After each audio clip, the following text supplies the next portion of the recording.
Sur le plateau de BITV au CIMI, je reçois Nathalie Robin, directrice immobilier BNP Paribas, Cardiff.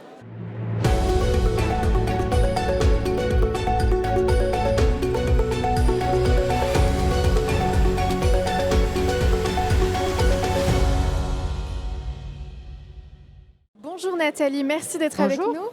nous.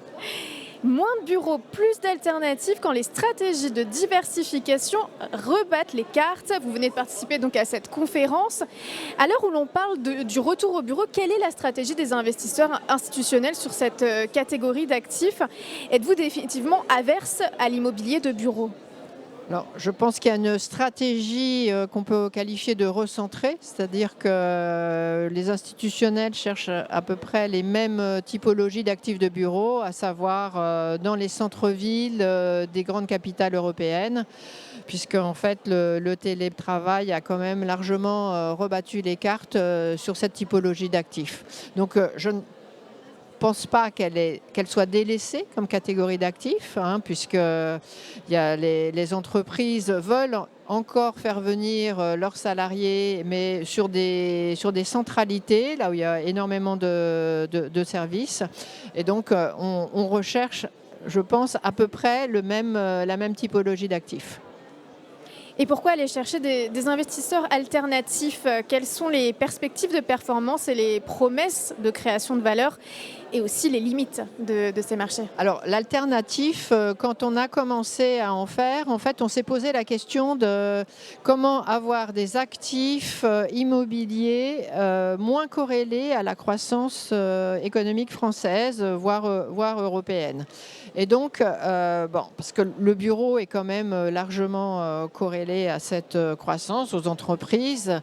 Et donc, on a plutôt, par exemple, avec l'hôtellerie, c'était une manière de récupérer un peu de croissance mondiale. Chercher la croissance. Quand on fait de l'hôtellerie, par exemple en Italie, il y a à peu près, sur un de nos hôtels, il y a à peu près 40% de clientèle américaine. Très très nettement, on a récupéré de la croissance américaine sur cette typologie d'actifs. Quand on fait de la clinique ou des EHPAD, même si ce modèle a subi des choses ces dernières années, c'est quand même un modèle qui répond à un besoin qui est indépendant d'une croissance économique. C'est la dépendance, c'est la démographie. Et donc là aussi, c'était pour nous trouver des réponses à des besoins qui soient des besoins autres que la pure réponse en bureau. En résidentiel, dans une certaine mesure, c'est aussi ça, c'est répondre à des besoins. On fait du logement intermédiaire, du logement abordable, du logement pour les entreprises qui cherchent à loger leurs salariés de plus en plus parce qu'ils ont du mal à se loger. Et donc, c'est à chaque fois cette idée-là de correspondre à des besoins et donc d'avoir des flux qui sont liés à ces besoins. Et plus ces besoins sont durables, plus les flux sont résilients en fait. Et comment cela se matérialise dans les stratégies de diversification?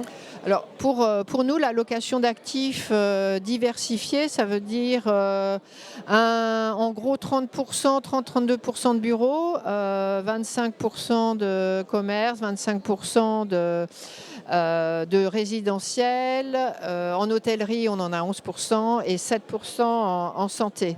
Et ensuite, ça veut dire que, par exemple, quand on fait du commerce, on va faire des sous-diversifications. Donc, ça va être à la fois de la boutique, du centre commercial, de l'outlet, et tout ça, ça peut être à échelle européenne, ou du retail park, par exemple, que l'on fait avec frais.